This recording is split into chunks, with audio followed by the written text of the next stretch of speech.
दोस्तों नमस्कार। मैं तपेश जैन, मेरे चैनल में आपका हार्दिक स्वागत है। बात करते हैं मिडिल ईस्ट में संकट, और ये संकट संबंधित है इजराइल और हमास के बीच का। हमास के जो टेररिस्ट ग्रुप हैं उन्होंने 7 अक्टूबर को इजराइल के बॉर्डर एरियाज में अटैक किया था, और उस अटैक में काफ़ी इजरायली व्यक्तियों को, महिलाओं को, बच्चों को मार दिया था, लगभग 1000 के आसपास, और 250 से ऊपर व्यक्तियों को बंधक बनाकर ले गए थे।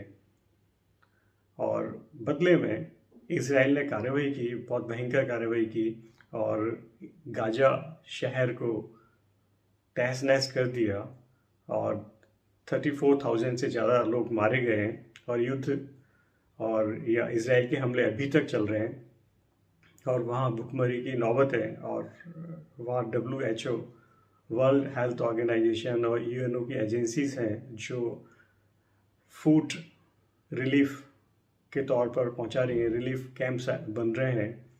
तो इन सब के बीच में जो शरणार्थी की समस्या है, वो बीच में नवंबर 2023 में 4 दिन का युद्ध विराम हुआ, और एक सहमति बनी थी कि हमास इजरायली बंधक हैं उनको रिलीज करेगा। तो उस समय 112 बंधक रिलीज किए थे। बदले में इजराइल ने भी 240 फिलिस्तीनियों को छोड़ा था, लेकिन उसके बाद फिर हालात बिगड़ गए और मई शुरू हो गया है, लेकिन बंधकों की समस्या का समाधान नहीं हुआ है, और ना ही इजराइल के हमले रुके हैं।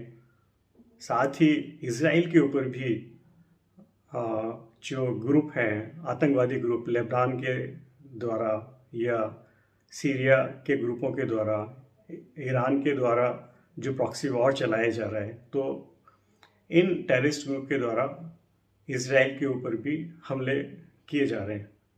और अभी बीच में ईरान और इजराइल के बीच में एक कैलिब्रेटेड वॉर या कैलिब्रेटेड अटैक भी हुए थे, हालांकि वह मामला शांत है।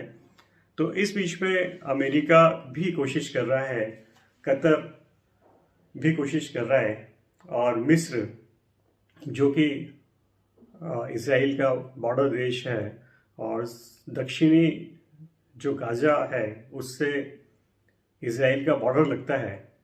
तो इजराइल को मालूम है अगर युद्ध बढ़ता है और इजराइल दक्षिणी गाजा पर अटैक करता है, तो वहाँ से शरणार्थी उसके देश में आएंगे और वहाँ समस्या बढ़ जाएगी।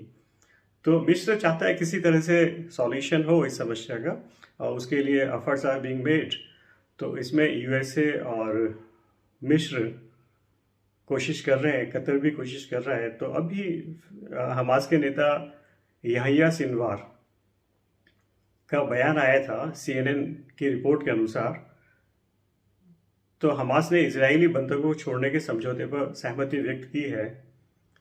तो ये एक इम्पोर्टेंट डेवलपमेंट था, और अमेरिका ने भी कहा है कि इस समझौते का जल्दी से लागू करें, तुरंत इसका पालन करें, नहीं तो इजराइल हमले कर सकता है। और इसी क्रम में इजराइल ने कहा है कि ये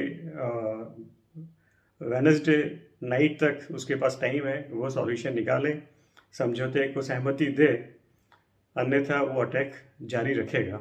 और अभी जो रिसेंट जो स्टेटमेंट है नेतन्याहू का, तो उन्होंने कहा है कि राफा जो सदर्न सिटी ऑफ गाजा है वहाँ अटैक करेगा, चाहे समझौता एग्रीमेंट होता है या नहीं होता है, क्योंकि उसका उद्देश्य है किसी तरह से बंधकों को छुड़ाना और गाजा के ऊपर पूरा नियंत्रण स्थापित करना, ताकि भविष्य में 7 अक्टूबर 2023 की घटना दोहराई ना जा सके।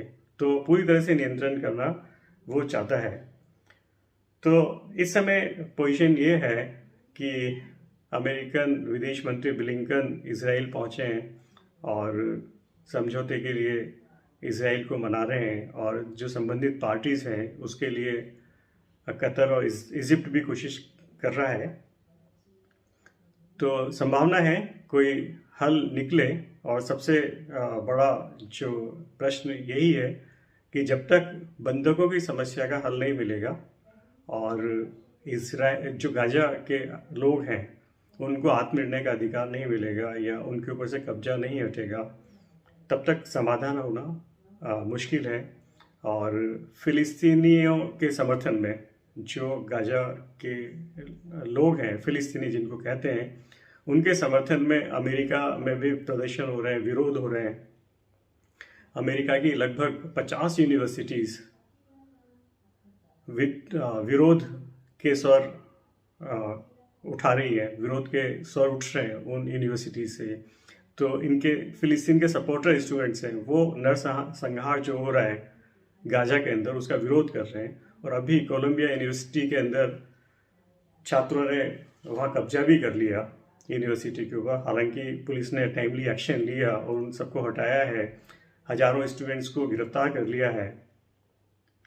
तो कुल मिलाकर हालात अमेरिका में ही नहीं बिगड़े हैं, बल्कि यूके और फ्रांस में भी फिलिस्तीनियों के समर्थन में विरोध के स्वर गूंज रहे हैं, प्रदर्शन हो रहे हैं, धरने हो रहे हैं।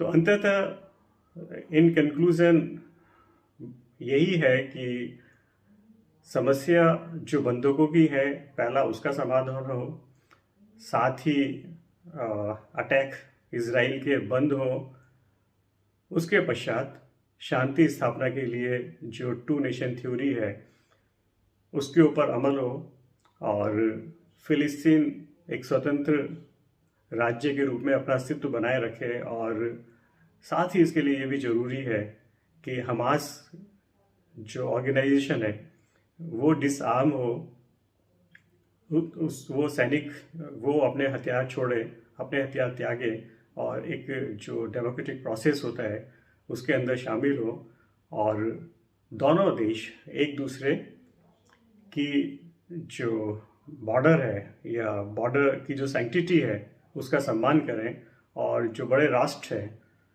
इसके गारंटर बने, तभी इस समस्या का समाधान हो पाएगा। Thank you.